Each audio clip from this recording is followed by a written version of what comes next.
How to read anyone's mind in seconds using ancient Stoic philosophy. Imagine entering a quiet room and, without a word being spoken, sensing who carries confidence like a lantern and who harbors doubt cloaked in a smile. This is not illusion. It is the gentle art the Stoics practiced in the Forum, the Senate, and the candle-lit corners of their own hearts.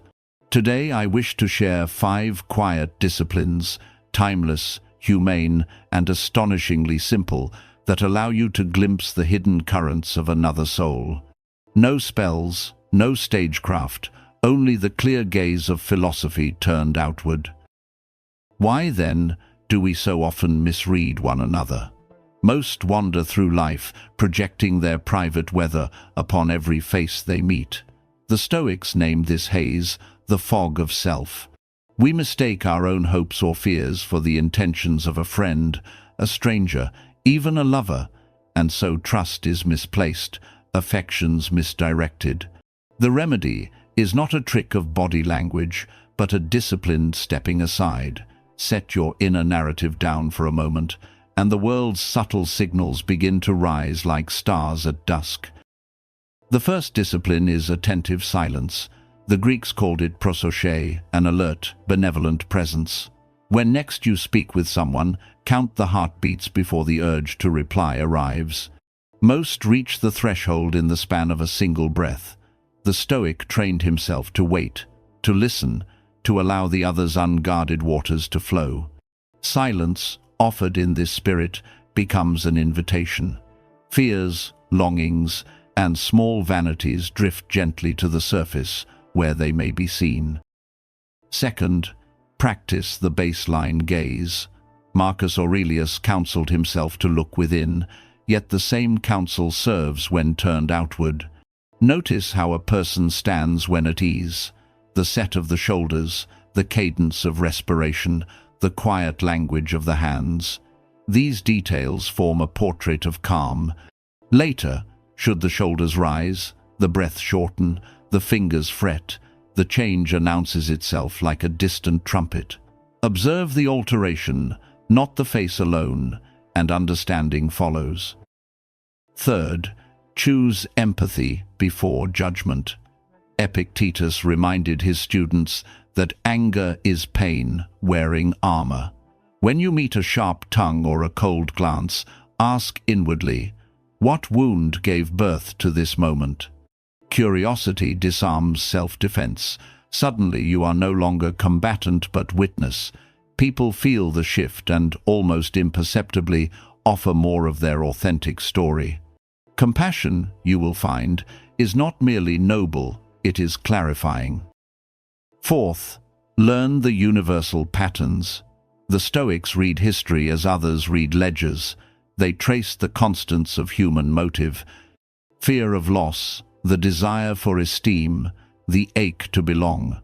4 simple roles recur in every life's drama: the seeker, the wounded, the defender, the wanderer.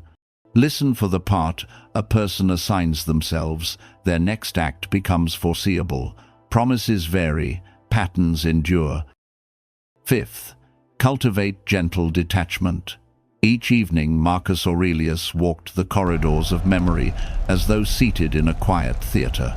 He did not scold the players, he simply watched. Do likewise after an encounter. Replay voices, gestures, the heat that rose within your own breast.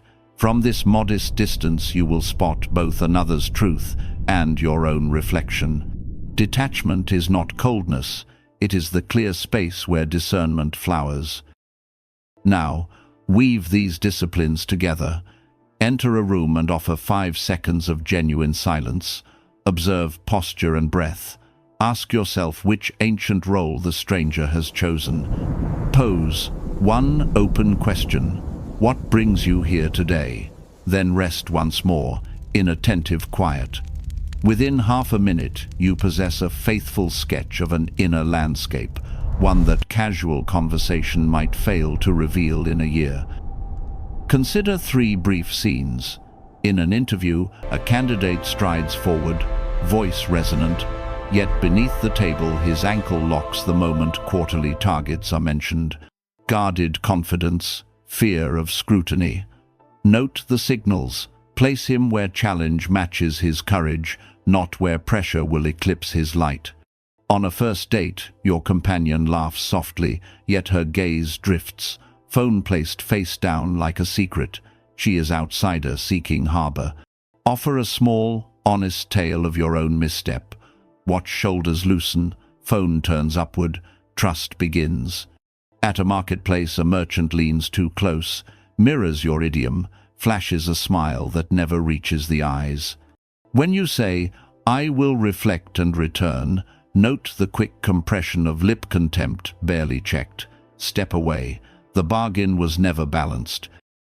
Remember, wisdom unused in the service of others quickly hardens into subtle tyranny. Employ these insights to shelter, not to expose, to heal, never to humiliate.